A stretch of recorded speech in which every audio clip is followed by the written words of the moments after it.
This black boy defied everyone and jumped into the sea. The officer ordered to catch him, but he swam too fast, no one could catch him. This is a naval base in the United States, and racial discrimination is very serious. Everyone wanted to swim in the water in the summer heat. But there is an unwritten rule here. 6 days a week, white people can go into the water, but black people can only go into the water on Tuesday. The black guy wanted to break this rule. He jumped into the sea despite the resistance of others. His name is Carl. His family has been a farmer for generations. His father did not want Carl to be like himself in the future. When Carl was growing up, he was sent to the Navy. This is his only chance to change his fate.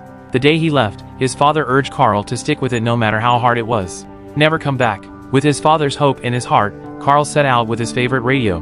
But when he arrived at the army, he found that the black people here in the low status. In addition to being an odd job, he could only work as a messenger. Because of the violation of military rules, Carl was sentenced to confinement. But at the same time, the captain also saw Carl's excessive guts and unusual talent. So he was recommended to the Naval Academy as a diving search and rescue officer.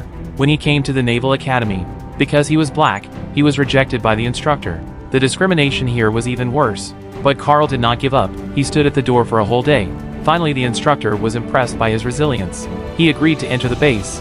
It was hard to get in, but he was greeted by the hostile eyes of his white comrades and a mouthful of spit. The instructor held a welcome ceremony for him, but the comrades said, "We don't live with black person." After that, they all moved out. Only one boy, who looked dumb, was willing to stay with him. Because he was a stutterer, he was also often disliked by his comrades. Late at night, Carl was awakened by the instructor with cold water, said to be morning practice. Instead, they kept washing him with a high-pressure water gun. Then he was pushed into the water and made to practice holding his breath.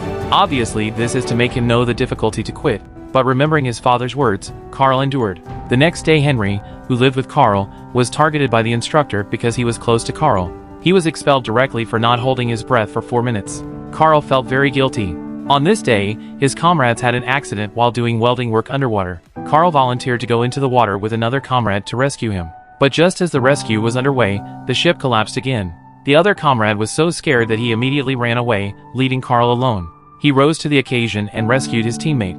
Afterwards, the instructor commended the incident. But it was the deserter who was honored. Everyone knew it by heart, but chose to acquiesce. Only the one who was rescued gave Carl a positive look. But even with such injustice, Carl was never discouraged. With a strong will to get first place in every training. Until that day, Carl received the news. His father had died of illness. The strong Carl could not hold back any longer. He came to the bar to have a drink. But the owner took one look at him as a black man and refused to sell him. The comrades next to him told him to get out, and the instructor stood up and said that blacks were not welcome here. Even if you are good, the school will not let you graduate successfully. This made Carl angry, and he launched a breath-holding challenge to the instructor. If he lost, he voluntarily dropped out of school, and if he won, he let Henry rejoin the team. The instructor agreed.